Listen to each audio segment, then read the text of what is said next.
السلام علیکم ورحمۃ اللہ وبرکاتہ۔ میرے گھر پہلی بار رحمت اتری ہے اور وہ رحمت ہے میری بیٹی فاطمہ۔ الحمدللہ آج میں اپنی زندگی کی سب سے بڑی خوشخبری آپ کے ساتھ شیئر کر رہا ہوں۔ اللہ تعالیٰ نے اپنے فضل و کرم سے مجھے پہلی اولاد عطا فرمائی ہے، اور وہ بھی بیٹی۔ میں نے اس کا نام فاطمہ رکھا ہے۔ اللہ رب العزت قرآن میں فرماتا ہے یَهَبُ لِمَن يَشَاءُ إِنَاثًا وَيَهَبُ لِمَن يَشَاءُ الذُّكُورَ، یعنی اللہ جسے چاہتا ہے بیٹیاں عطا کرتا ہے اور جسے چاہتا ہے بیٹے عطا کرتا ہے۔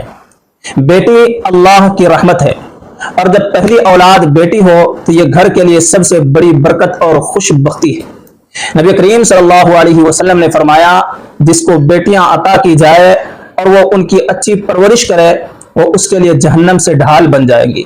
میری دعا ہے کہ اللہ میری بیٹی فاطمہ کو دین و ایمان والی، ماں باپ کی آنکھوں کی ٹھنڈک اور حضرت فاطمہ الزہرا رضی اللہ عنہا کے نقش قدم پر چلنے والی بنائے۔ آپ سب دعا میں یاد رکھیے۔ جزاکم اللہ خیر۔